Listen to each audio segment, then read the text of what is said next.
Gomani díomh agus fáilte go dtí an céad episode eile than that Eurovision podcast. Now, obviously, if you didn't speak any of that language, then it's all right. Hello and welcome to That Eurovision podcast, Eurovision with a slice of life. My name is Rory and I am doing pretty well today. It's nice and sunny out where I am at the moment, but it's kind of cloudy, so I feel like, you know, the end is nigh. It's kind of getting to that stage where, it's like, oh no, hell is enveloping us all. So joining me, Jazzy. It's pretty sunny here too. I've been out for a walk today. It's not that warm out, but that's okay. It's still nice. But yeah, I'm just having a relaxed day. Not doing too much. It's Sunday. Yeah. Good thing no one's going to be leaving you on a Sunday. But y'all could never leave me on a Sunday. Never. and it won't be. It definitely won't be in September because then you'll definitely remember. Yeah. No. Okay. Hi, it's Rosie, and I am also doing pretty well. I'm incredibly jealous of the Mackies that Jazzy's just had. Aww. And in the meantime, I've been spending the rest of my Sunday catching up on all the latest drama that's going on in the beauty community, because Jebediah Springfield is being his usual self. But that's for another fandom. Yeah, we'll have our own beauty podcast at some point where you can start raging shit about it. Tim here. I'm actually feeling chilled, but I'm pretty hot. It's pretty hot where I am. So I woke up and I was like, oh god, the window is not open. And if I open it, things will start coming in. But yes, I'm very much chilled, relaxed, and I'm very, very excited about this week. So I am going to let Rory take it away. Take it away. Well, it had to be done, you know. But yeah, so this week, if you hadn't necessarily noticed from the introduction, if you didn't speak the language, we're going to be talking about my home nation, Ireland's entries in Eurovision. And for this, we are going to be joined by the absolutely fantastic Celtic brethren that we have. It's Bradley from What's the Worst? Hi there. Dia. How are you doing? Conas Tatu? Oh, Tom Gamaga, Mila Mahagat, August Tufain. Tas Gemini Urum. Oh, so, sorry for butchering that, but hey, I'm excited to be here. That's great. Honestly, the fact you've known that that much Irish, I think, is like definitely makes you go up in a lot of people's estimation. So that's great. But yeah, so thank you so much, obviously, for joining us for talking about this episode. Obviously, because, you know, Celtic brothers and, you know, you're obviously learning the language as well. So I feel like this is the perfect fit to have you on here. So basically, Ireland has participated in the Eurovision since 1965 and is technically the most successful country to ever have taken part, winning 7 times, 3 of which are consecutive from 1992, 1993 and 1994. And then, I mean, you could technically say that they had a bit of a 6-year run in case you include Secret Garden, but at the same time, they were Norwegian. But anyway, so the last time that Ireland won was in 1996 with Emer Quinn and The Voice. And since then, things have kind of started to go a little bit downhill, to say the least. But yeah, so just to kind of kick it off, I guess, who would be some of your favourite sort of entries from Ireland? I feel like I've mentioned them quite a few times in our podcasts when we've done our yearly retrospectives. Ireland are a country I really like in Eurovision. I've got a lot of favourite. Even from this last decade, like Lipstick, Waterline, absolutely love Jedward's entries. Absolutely love Ryan and Shaughnessy together. And obviously Canlin, Casey Smith, Heartbeat, another amazing Irish entry. One that would surprise a few people, because I feel like it's a really controversial opinion, is I really, really enjoyed Dying to Try by Brendan Murray from 2017. I'm trying to die. I just feel like I've mentioned it. I feel like I've mentioned it before on the podcast. I like this entry, but I feel like it needed to be said again because it's quite a controversial opinion. Because a lot of people view this as like one of the worst songs of the decade, and I think it's Brendan's tone. Like, I know a lot of people just don't like that tone, but I really enjoy it, and I feel it elevates the song. I don't think the staging for the song was the best, but I still really, really enjoy this song. And then I feel going like backwards, like into their winning backlog. I really like Paul Harrington and Charlie McGettin, Rock and Roll Kids. I feel like some of the fandom don't really like. I've like been seeing loads of winner rankings from the fandom and it not being ranked really highly, like among winners. But I actually think it's a really, really good winner and is definitely one of Ireland's best winners out of all of their winning entries. But that might just be to do with my taste. Also, I really like the songs from Johnny Logan, Hold Me Now and What's Another Year. I think they are, again, really good winners. Yeah, I would even go as far to say Ireland are probably my second country after Finland when it comes to liking their Eurovision entries. Oh, well, thank you High very much. praise indeed. Yeah, thank you very much. That means a lot. I don't think it comes as any shock. I do talk about Ireland quite a bit. I mean, that's very true. You talk about Ireland more than I talk about Ireland, and like, I'm Irish. I feel like for me, yeah, I really love a lot of what they send. And I've said so many times that I really love sort of folk-inspired Celtic type music. So Ireland are always going to be sending stuff that make me really happy to listen to. So Playing with Numbers and Heartbeat are two of my absolute favourites. They Can't Stop the Spring deserved better. True. Probably my all-time favourite winner and in my top 5 songs of all time, Emma Quinn. I think that song is just beautiful.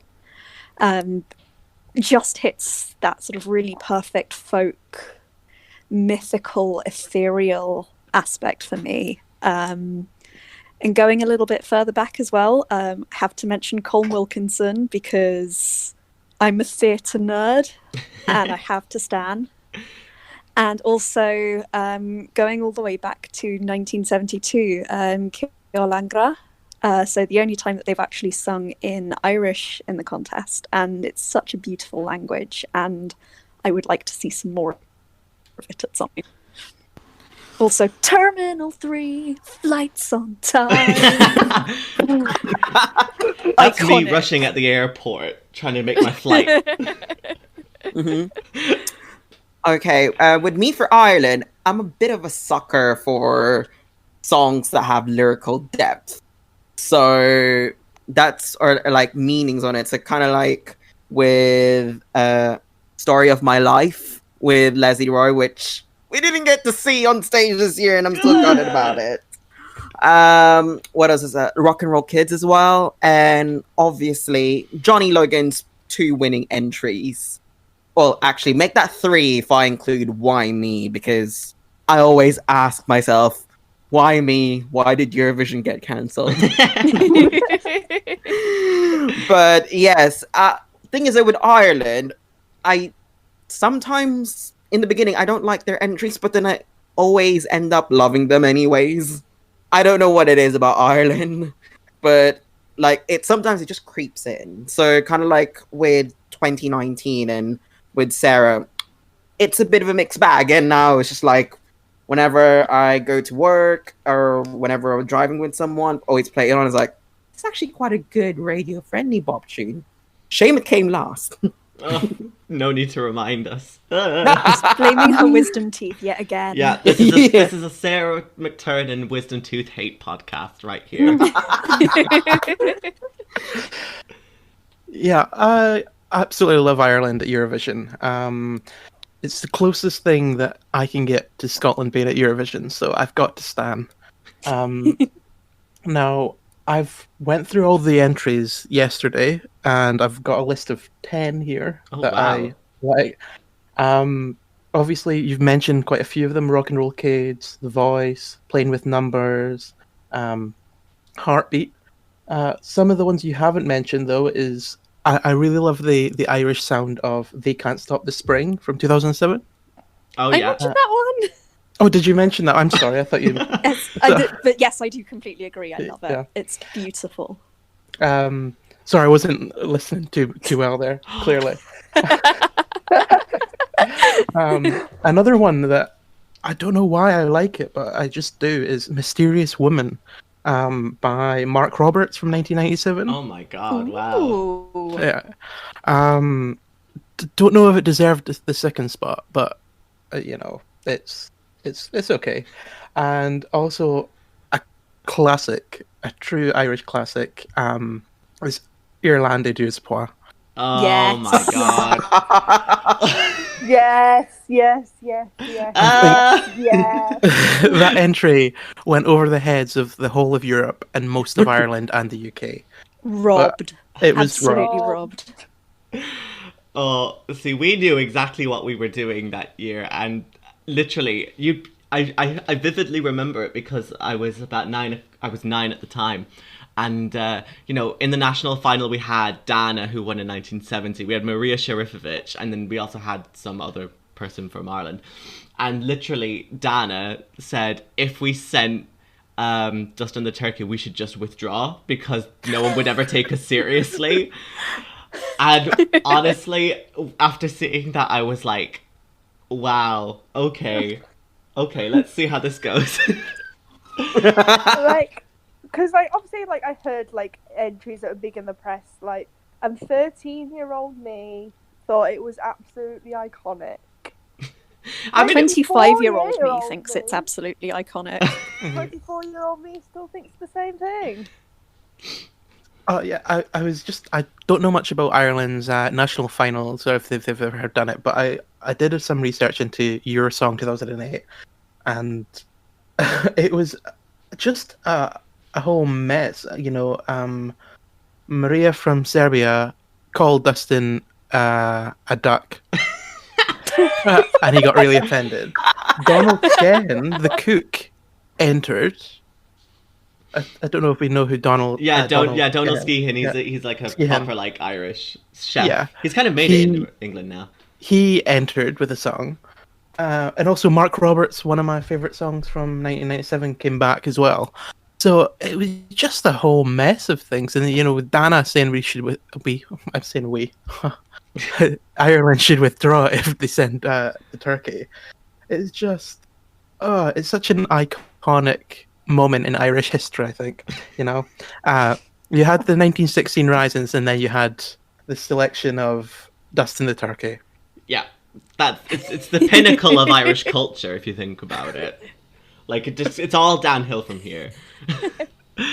But for my own favorites, it's actually interesting how you all have said Rock and Roll Kids as one of your favorite entries, because surprisingly in Ireland, not many people really enjoy that song, and it's part of the reason is the fact that obviously in the midst of the 1990s we were winning practically every year, and thus it was essentially bankrupting us.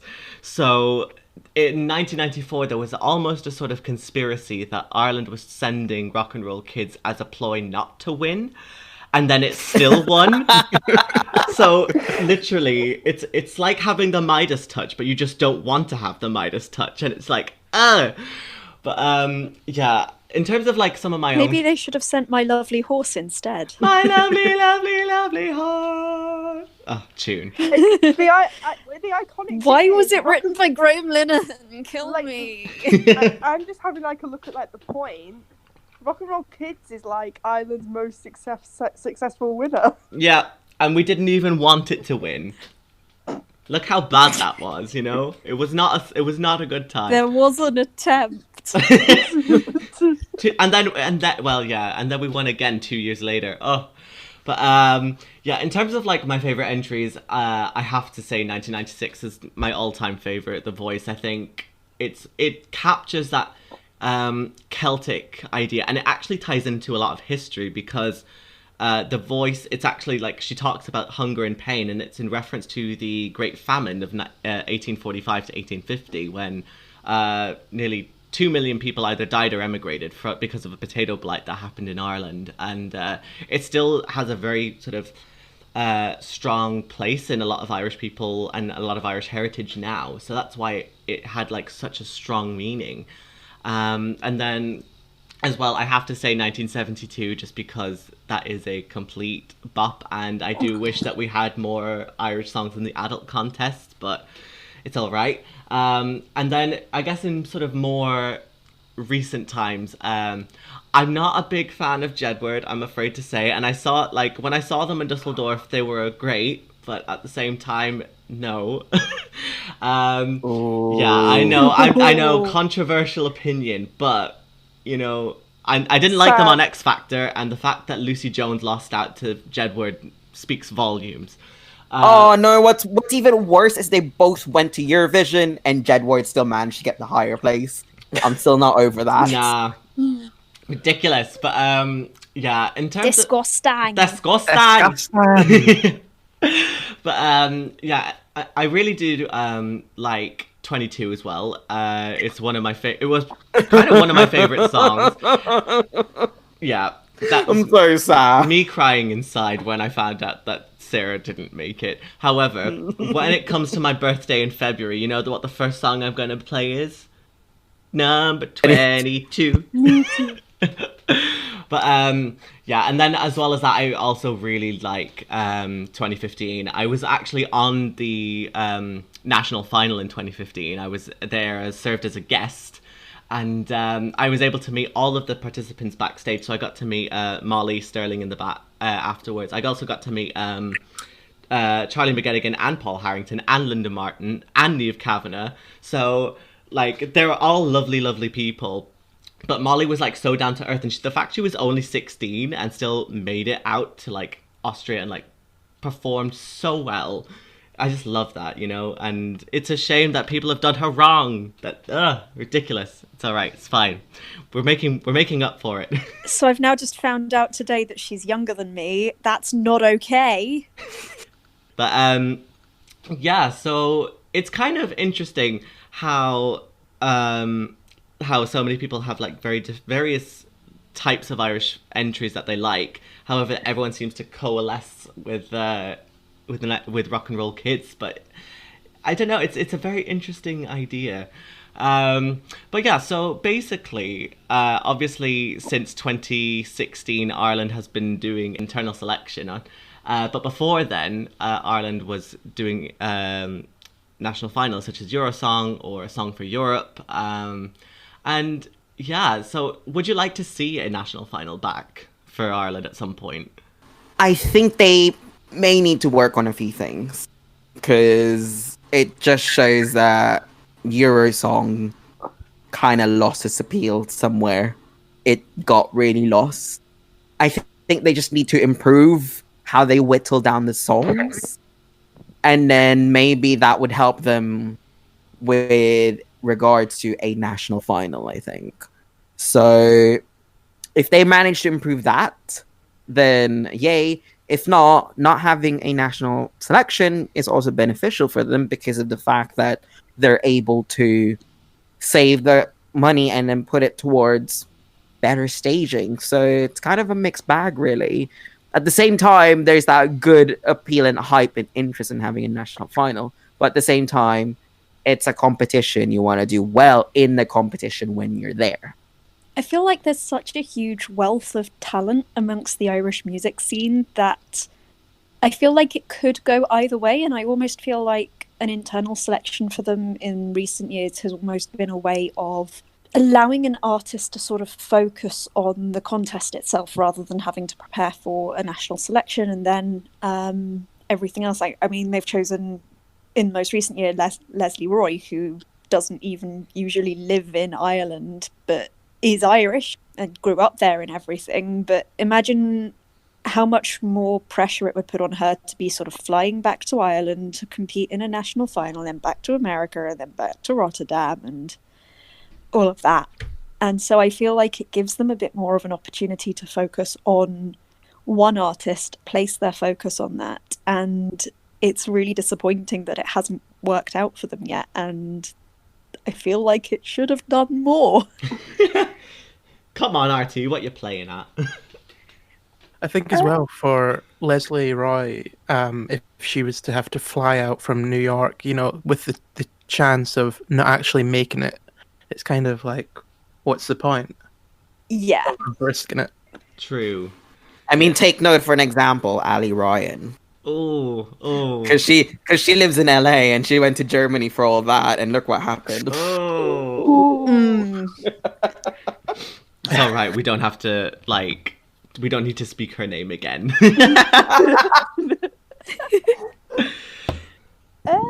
I like what Ireland's sending at the moment, but it's not translating to Europe, so it does feel like something like there's stuff that has definitely been lost in translation. But at least when they had Eurosong, they weren't doing the best, but they were by and large qualifying almost every single year, bar 14 and 15. So maybe a national selection is the way to go for them, because I feel like at the moment it's not about getting a good result in the final, it's about getting back to the final. And by and large, when they did have Eurosong, they were getting to the final. So Yeah.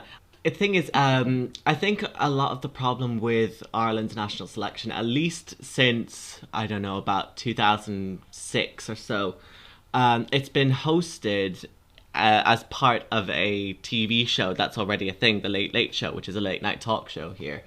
And it's kind of crammed into like one little corner of the studio. So then, when it gets translated from a tiny stage in Dublin to a gigantic stage in, for example, Rotterdam or something, it is a bit of a mix, and I think some things do get lost in sort of that translation, and I think that's part of the reason why Ireland kind of struggled for a long time. I do remember though in 2016 there was a bit of a kerfuffle, obviously, because that was when Nicky Byrne was first internally selected, and there was kind of a backlash about it, because that was the first year since Ireland had taken part that the public wasn't necessarily consulted, or the public wasn't necessarily given a decision to make regarding Eurovision and who should be representing Ireland. And to be honest, it hasn't necessarily worked out well for them so far out of the 4 current internal selections, because they have a success rate of 25%. But yeah, I do like the idea of Ireland having a national selection, but I think it just needs to be brought up. The idea, for me, it comes from yes, Ireland were not getting results in the final when they had the national selection, but at least majority of the time, they were there. Okay. As well as with the internal selection, they've only made the final once, and I think by and large that was saved. As much as I like the song, I have to agree with a lot of people that was saved by its staging rather than the song itself, because I don't know if Together Would Repeal staging wasn't as good as it was, and I just wish Ireland would put that effort into it again, because they knew they had something to work with, and they put a lot of effort in to at least get him to the final. I just feel that energy needs to be channeled again and again and again. Kind of what I said to the BBC, Yeah, definitely. I think it's definitely just a sort of a sense of refocus, I think, would be helpful. And I think a part of this, leading on to the next question, is definitely sort of showing off culture, I guess. And that's sort of part of the reason why Heartbeat was so well received, because it had that sort of traditional Celtic, it had Irish dancing, it had sort of violins and fiddles, etc., and it had bowrons, etc. However, obviously, we've only ever seen the Irish language in Eurovision once in 1972. So do you think it would be beneficial maybe if Ireland sent a song in Irish? It is definitely something that I would personally love to see. I love to see a mix of languages. Something I would even like to see is if they did sing majority in English, just include a few phrases or a verse or a chorus in Irish. I just think it'd be something different, and at the moment with Ireland's current track record, they've really got nothing to lose. Try it out, see if it works, if it does, do it again. It's almost like they tried it once in '72, came 15th out of 18th, and was like, not for us. Literally. I think going back to the sort of the national final thing, that would be a really good opportunity to have sort of showcase some Irish language in different entries. Obviously, it might not make it to the final, but at least you're showing yourself to care about the national language. Definitely, yeah. And I think you can kind of see that as well, like, for example, like in Belarus, like there was a very long time that Belarusian hardly ever made it into the national selection. And then when Navi Band qualified in 2017, the next couple of years we've actually seen a surge of songs that were in Belarusian. And we were going to have another song in Belarusian this year with Davidna. So, maybe if you include it, there's more possibility of it actually going. Yeah. Like, for me, I'd like to see, like, this is just for all countries in general. I'd like to see every single country incorporate at least one song in their national language in their national final. Because I just feel like it would just be a really, really nice touch. And most countries do this. They do incorporate their national language at least once. The only countries that I can think of that don't are Finland. Finland haven't had a song in Finnish in their national finals 2017, 2016, which is a very long time. Wasn't Cicciolina in Finnish? Oh, yeah. They hadn't before then. And that was just... despicable. Like... Would you like to see them go down the Icelandic route and have it where it's compulsory to have a version in Irish? We did a discussion on this in the controversial opinions episode, but my general thought on things is what you were thinking about things. I dislike the the compulsoriness of it can sort of be almost a bit too much language for language's sake, which is how we have a version of Think About Things about the band coming from space to save the world with their new dance routine. So I feel like possibly a better way to do it would just be to reach out to artists that perform in multiple languages or perform in that sort of thing, and just making sure that they are showcased on the same stage. I've said again, for the UK, I'd really love to hear something in Welsh or Gaelic or Cornish or something like that, even just a little bit of it. And I feel like encouraging it and showing that it can do well and coming up with some really beautiful music and showcasing that music in a national selection would be a really nice way to encourage it without forcing it.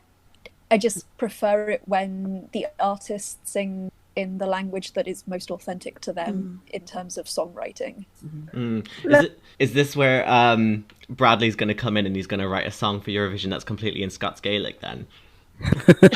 I wish I could speak Scots Gaelic, but for some reason I've decided to learn Irish instead of my own native language. But it's okay, Irish is better anyway. Yeah. It's easier to do the fada on the keyboard, whereas the Scottish one, it goes left rather than right. Instead of right, yeah. Yeah. Yeah, just as good. So that's why. Sorry, go on. Just quick. Oh, sorry. It's like, I really like the idea, like, not like where it's compulsory. Like, national forests have to have just one song in the national language. Just because it like leaves it open to interpret. Not like. You are at least being open to other things, but like it shouldn't be like every single song has to be like translated. It should just be one song. Yeah, definitely, yeah. And obviously, if they want to include more, they can include more.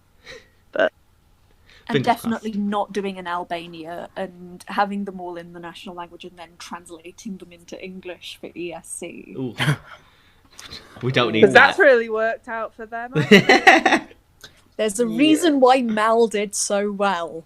And Theotokos do the best when they don't touch their entries that much. Definitely, yeah. To be fair on this one, I think it would be dependent on the artists themselves.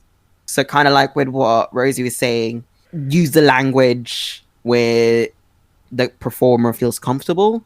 So, I mean, Ireland can incorporate it, but if it blends well with the music, take note, Bulgaria 2016. You know, it's a small thing, but it blends well with the song. So you got to take in these factors when you're looking into it. At the end of the day, I reiterated, it is a singing competition. If Ireland chooses to sing in English, it's because they're motivated to either win or it's the best song that they think they've got a chance to either win or actually at least make the final. Definitely, yeah. But I think it's something that we definitely need to bring up is, especially in regards to language, I think is Ireland's participation at Junior Eurovision, where practically every single song has included Irish, and very few have actually included English. I think the only one that has actually included lyrics in English was 2016, Brika Vrika, which was completely robbed in 2016, but time and a place. But I think it's really interesting because Ireland's approach to Junior Eurovision and Ireland's approach to Adult Eurovision are different because they're being handled by two different broadcasters. So RTE, which is the national public broadcaster, handles Adult Eurovision, and TG4, or TG Cahir as we say in Ireland, hosts the Junior Eurovision. And of course, it's not necessarily been the most successful route to go down, because I think the highest placing that Ireland has gotten so far is about 10th or so. But they've never come last, they've never won. They're still kind of just getting consistent results. And I think part of that is definitely down to the fact that, you know, they're sending songs that suit the language, that also suit the artist as well. And I think there's just something that just gets lost along the way.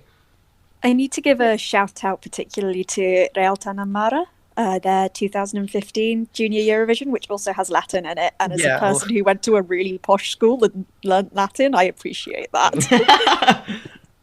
we like this representation because it's actually a language I understand. Even if no one understands it.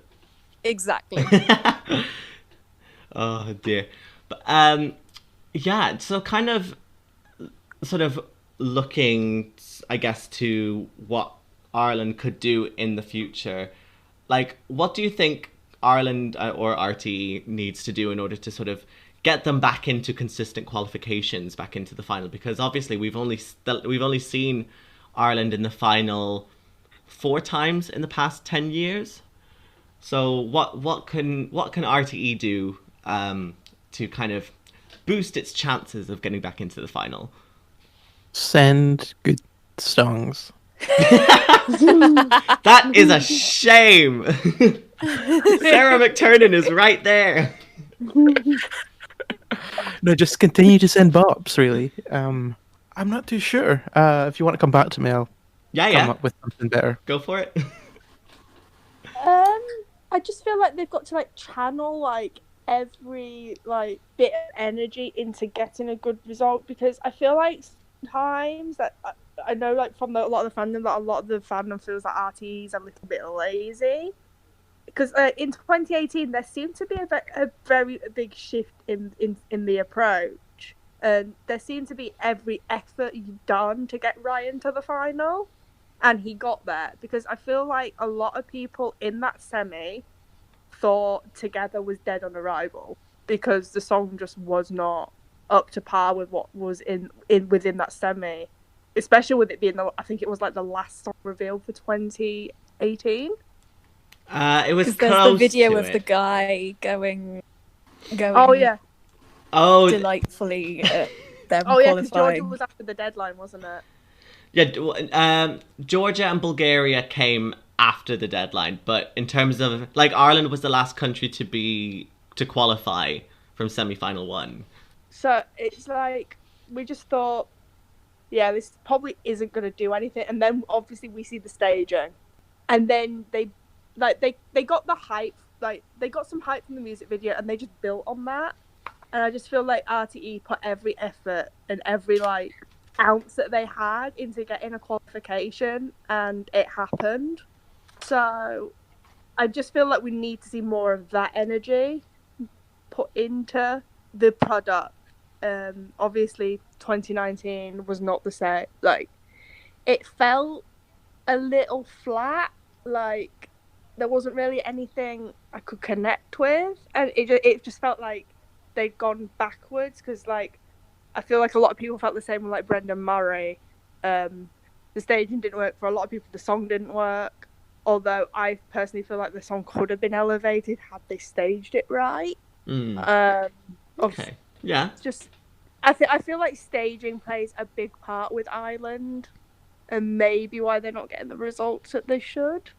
Definitely, yeah. I think I'm not sure how good an idea this is, but I think one of the things that is sort of consistent in the last 10 years particularly is that out of everyone who's qualified since 2010, the only person who hasn't had some sort of significant international link is Ryan Dolan. So Niamh Kavanagh, previous winner, Jedward, X Factor UK, Ryan O'Shaughnessy, Britain's Got Talent.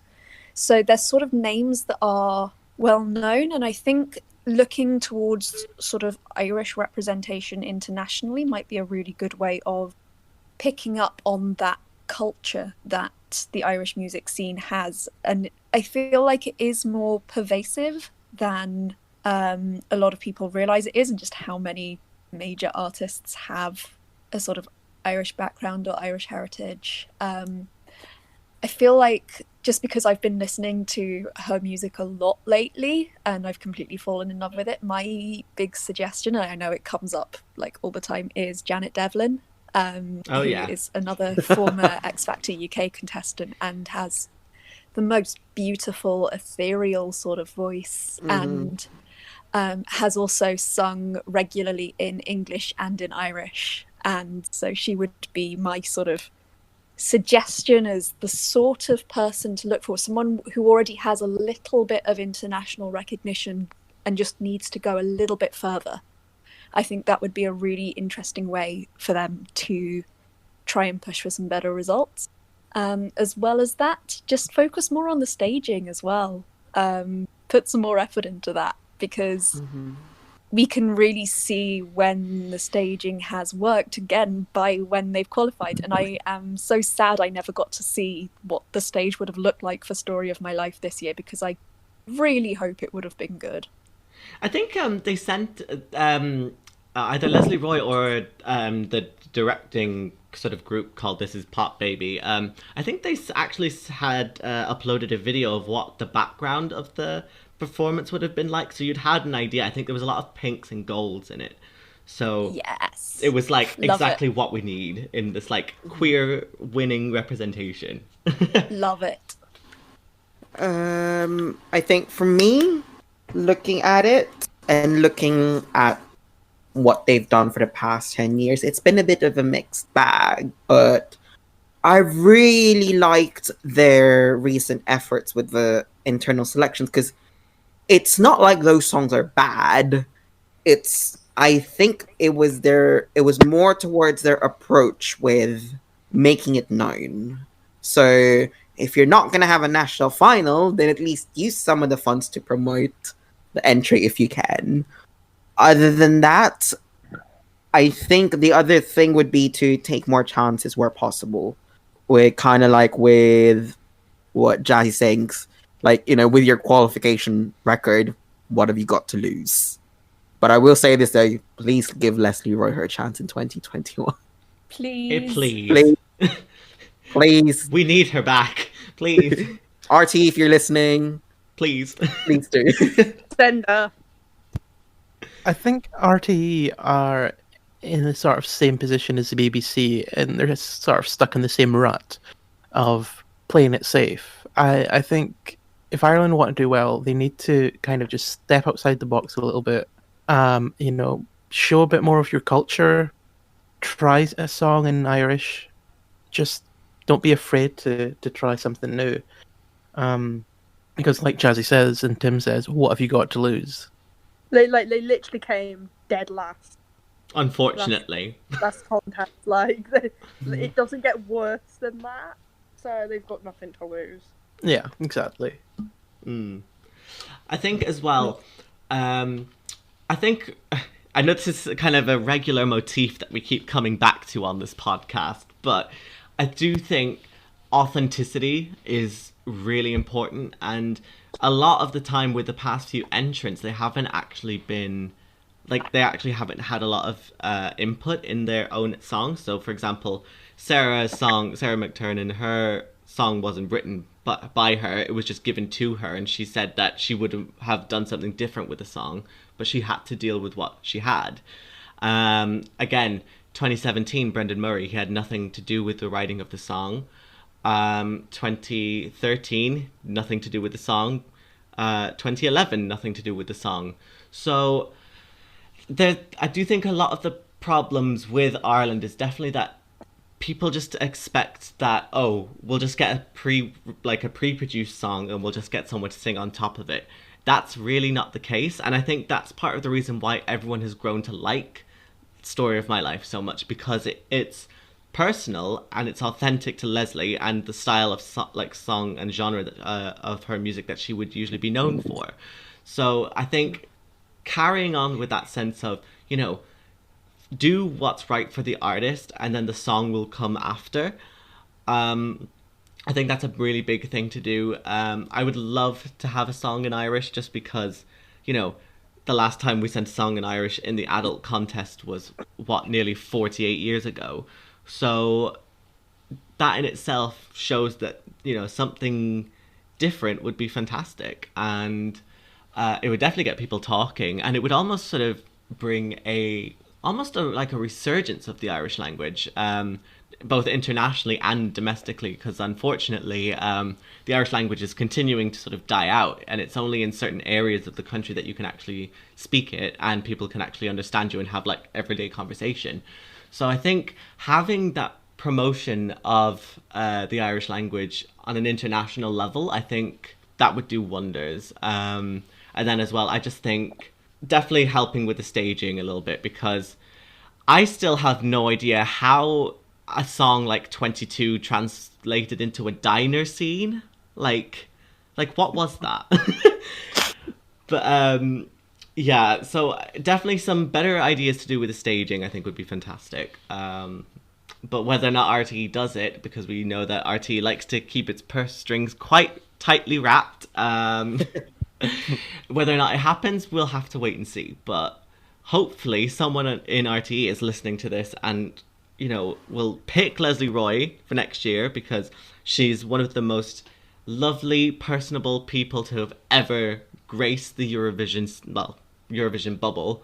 So it's only fair that she gets her chance to return next year and hopefully do a lot of good things for Ireland.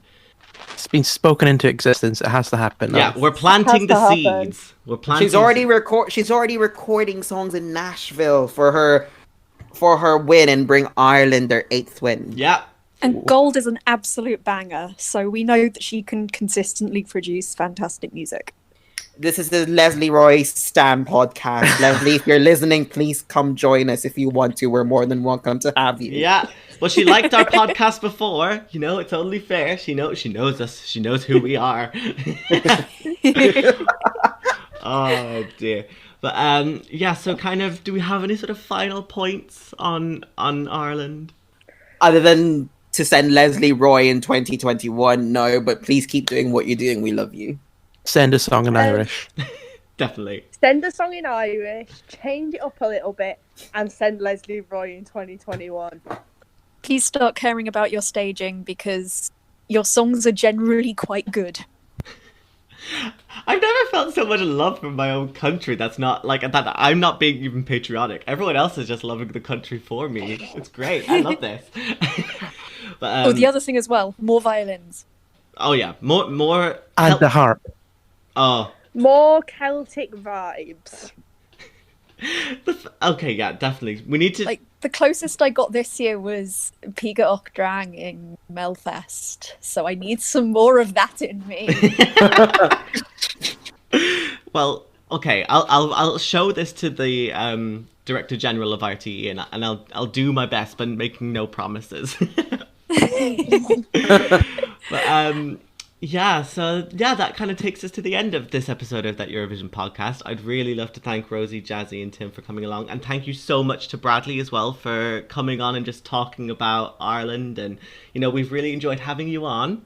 Thanks so much for having me on. You're very, very welcome. And yeah, so in the next few weeks, we'll be kind of carrying on with these sort of country perspectives. We'll also be switching things up every now and again. We might have a couple of other surprises for you.